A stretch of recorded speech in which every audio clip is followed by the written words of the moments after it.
Nifty में थोड़ा सा डर का माहौल पैदा करना ज़रूरी है। रीज़न क्या है उसको मैं बता देता हूँ आपको। यहाँ पे लॉजिक के साथ में, रीज़न के साथ में यहाँ पे बात करेंगे। लास्ट अगर बात करें कहाँ से रैली होनी शुरू हुई है तो वो हुई है 350 से।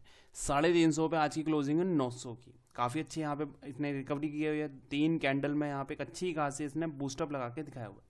अब पॉइंट ये बनता है कि क्लोजिंग कहाँ हुई है। आज की अगर क्लोजिंग पे आप वैल्यू करेंगे तो लगभग इसने ये जो हमारा पॉइंट था 24,000 का, 23,000 का, वो भी लगभग टेस्ट कर लिया है। 940 के आसपास आ गया यहाँ पे, लगभग टेस्ट किया, राइट।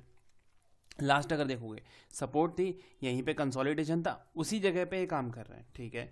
3 दिन कंटिन्यू ऊपर की तरफ आया हुआ है। ये एक अच्छी खासी ट्रेड लाइन चल रही है जिसके नियर बाय आ चुका है रिजेक्शन के। मतलब अब हमारे पास 2 पॉइंट यहाँ पे बनते हैं। या तो ये एक बार कंसोलिडेशन करेगा। अगर मैं थोड़ा सा हिस्ट्री में आपको यहाँ पे दिखाऊं तो ये चीज़ आप यहाँ पे देख सकते हैं। 1 2 3 दिन लगातार इसने अपसाइड दिखाया, उसके बाद फिर एक रेंज बना के इसने काम किया। 5-6 दिन यहाँ पे एक रेंज बना के काम किया। वही चीज़ आप यहाँ देख सकते हो, 3 दिन अपसाइड की हुई है। अब यहाँ चांसेस बन सकते हैं कल के दिन आपको गैप अप भी मिलता है तो यहाँ पे सेल ऑफ आए, यहाँ पे कंसोलिडेशन करे, एक रेंज बना के काम करे। हम यहाँ पे सेलिंग के लिए कब देखने वाले हैं, लॉन्ग टर्म की बात कर रहे हैं सबसे पहले, क्योंकि डेली चार्ट पे है। अभी एग्जैक्ट देखा जाए तो हमारे पास एक सपोर्ट है, कहाँ पे, 760 के आसपास। ये रेंज देखना, ये वाली, यहाँ पे एक हमारे पास सपोर्ट है और मेरे हिसाब से ये इसको टेस्ट करना चाहिए। मतलब हो सकता है कल के दिन आपको यहाँ पे गैप डाउन मिले, गैप अप मिले इस जगह पे कहीं पे 23,000 के आसपास, और एक बड़ी सी कैंडल के साथ में यहाँ पे 400 पॉइंट 300 पॉइंट के आसपास की एक बड़ा फॉल करके यहाँ पे दिखा, और ये जो पॉइंट यहाँ पे ब्रेक करके गए इसको ये रिटेस्ट करे। तो यहाँ पे सबसे पहली चीज़ यहाँ पे ये निकल के आ रही है कि एक बाइंग की अपॉर्चुनिटी हमारा वेट कर रही है रीटेस्ट की कंडीशन पे। इनकेस अगर नीचे आता है, ये हमारी एक बाइंग की एक अपॉर्चुनिटी हमारे पास वेट कर रही है। सेलिंग की अगर मैं बात करूँ तो अगर कल के दिन यहाँ पे गैप अप मिलता है, जैसा कि मैंने कल भी बताया था, या फिर किसी भी कारण से ये जो ट्रेड लाइन है ये टेस्ट होती है और यहाँ पे कोई पैटर्न बनता है, जैसे एम पैटर्न बनता है, डबल टॉप पैटर्न बनता है, कोई हेड एंड शोल्डर पैटर्न बनता है, या फिर कोई भी हमें ब्रेकडाउन दिखता है, तो हम यहाँ पे इसको शॉर्टिंग के लिए देखने वाले हैं। तो ऑल ओवर बाइंग के लिए हमारे पास पॉइंट मिल गया ये वाला, राइट। सेलिंग के लिए पॉइंट मिल गया हमारे पास नियर बाय 23,000 के, ये वाला पॉइंट। मतलब कल के दिन गैप अप मिलता है तो बाइंग है, नीचे गैप डाउन मिलता है तो सॉरी गैप अप मिलता है तो सेलिंग है, और गैप डाउन मिलता है तो बाइंग है। ये गैप अप गैप डाउन का फंडा क्लियर हो गया। अगर लॉन्ग टर्म की सेलिंग की बात करूं मैं यहाँ पे, लॉन्ग टर्म की सेलिंग की, तो ये एक रेंज है हमारे पास, ये रेंज ब्रेक होनी बहुत ज़्यादा ज़रूरी है। मतलब 700 के नीचे क्लोजिंग मिलना ज़रूरी है, उसके बाद ही हम यहाँ पे उम्मीद कर सकते हैं कि आने वाले टाइम में फिर से ये जो पॉइंट्स हैं इनको टेस्ट करने जाता हुआ दिखाई दे।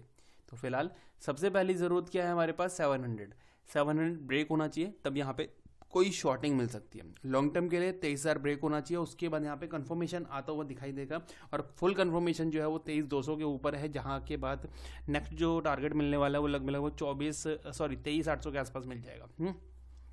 ये तो लॉन्ग टर्म की पिक्चर हो गई। क्लियरली आपको बता भी दिया यहाँ पे क्या करना है, हमें किस तरह से प्लान करना है। अब थोड़ा सा छोटे टाइम फ्रेम पे, यानी कि 15 मिनट के चार्ट पे चलते हैं एक बार। यहाँ पे थोड़ा सा शॉर्ट टर्म का व्यू ले लेते हैं। यहाँ देखना, अभी एग्जैक्ट देखो, पॉइंट ऑफ व्यू समझना क्या चल रहा है। अभी एक्सपायरी है कल के दिन की, निफ्टी की एक्सपायरी है कल के दिन की, यहाँ से शुरू हुए थे। अब ये रेंज देख रहे हो आप, ये रेंज थी, यहाँ इसने ब्रेकआउट किया। काफ़ी लोग इस जगह पे भी यहाँ पे शॉर्टिंग करके बैठे होंगे कि शॉर्ट कर देते हैं नीचे निकलेगा, शॉर्ट कर देते हैं नीचे निकलेगा। एक अच्छी रेंज बनाई यहाँ, उसके बाद एक अच्छी रेंज बनाई यहाँ। अब क्या लगता है आपको, इस पूरे एंगल को अगर मैं रीड करने की कोशिश करूँ तो यहाँ पे बायर्स ज़्यादा होंगे या सेलर्स ज़्यादा होंगे, आप खुद बताइए।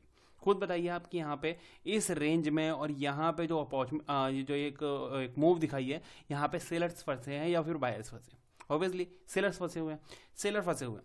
कहाँ के, कल की एक्सपायरी है, कल के दिन के, राइट। तो कल तो एक बड़े फॉल की उम्मीद मत करना, कल कोई बड़े फॉल की उम्मीद मत करना कि यहाँ से एक बड़ा फॉल आपको मिल जाए और ये जो पॉइंट्स हैं ये टेस्ट करवाए। क्यों, क्योंकि जो फंसे हुए हैं उनको फंसाए रखो, कोई दिक्कत नहीं है। कल के दिन हम उम्मीद करेंगे इसकी या तो गैप अप होकर ओपन होकर यहाँ पे इसी रेंज में काम करे, या फिर एक साइडवेज मार्केट बना के दे। तो सबसे पहली चीज़ ये क्लियर रखना कि ये वाले टेस्ट कल होते हुए नजर नहीं आ रहे। मतलब चांसेस की बात करूँ तो 90% चांसेस है कल नहीं होगा।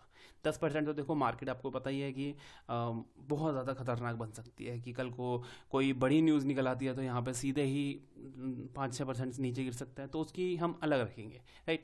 तो सबसे पहली चीज़, जैसे मैंने रीज़न है कि कल एक्सपायरी है तो चांसेस कम है कि ये जो पॉइंट्स हैं ये कल टेस्ट हो, ठीक है, ये चीज़ के लिए रखेंगे। और अगर कल टेस्ट नहीं होते हैं फिर चांसेस बन जाएंगे कि हो सकता है फ्राइडे के दिन एक बड़ा ब्लैक फ्राइडे आपको यहाँ पे बना के दिखा दे, तो ये चीज़ के लिए रखेंगे। दूसरी बात, अगर यहाँ पे मैं बात करूँ, जैसे ये जो चीज़ हमने यहाँ पे क्लियर कर ली कि ये चांसेस बन सकते हैं कि ये इस तरह से काम करे। अब दूसरा केस क्या बनता है यहाँ पे, दूसरा केस है इसके अगेंस्ट में। कैसे? कल के दिन का फ्लैट ओपन हुआ, यहाँ पे ऊपर निकल रहा है, बाइंग करें? हाँ, छोटी क्वांटिटी में बाइंग करेंगे।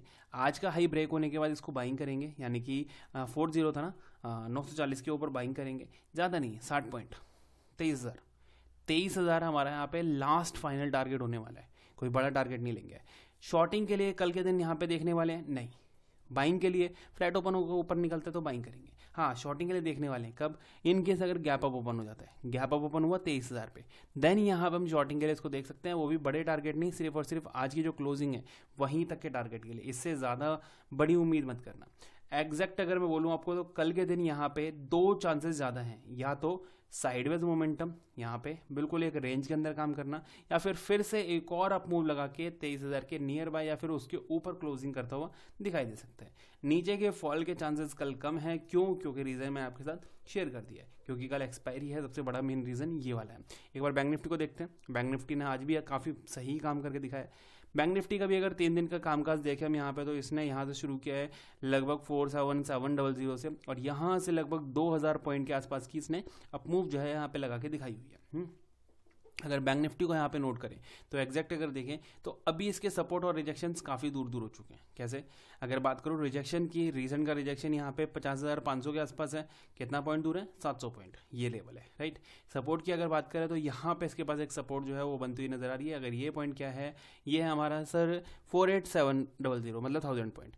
ऊपर के लिए 700 पॉइंट, नीचे के लिए 1000 पॉइंट। ये हमारे पास सपोर्ट और रिजेक्शंस हैं लॉन्ग टर्म फ्रेम के हिसाब से, कि आने वाले टाइम में इनको लेवल्स को टेस्ट करने के लिए जाता हुआ दिखाई दे सकता है।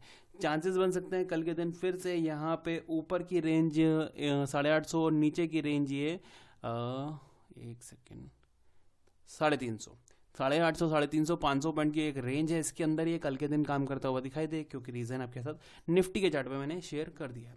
तो कल के दिन मेनली फोकस हमारा रहने वाला है निफ्टी को बाइंग की तरफ। इनकेस अगर फ्लैट ओपन होकर ऊपर निकलता है बाइंग के लिए देखेंगे, अदरवाइज सेलिंग के लिए इसके ऊपर ज़्यादा फोकस नहीं करने वाले। रेस्ट कल देखते हैं कैसे काम करता है निफ्टी, बैंक निफ्टी। वीडियो पसंद आए तो लाइक करना, चैनल को सब्सक्राइब करना बिल्कुल भी मत भूलना।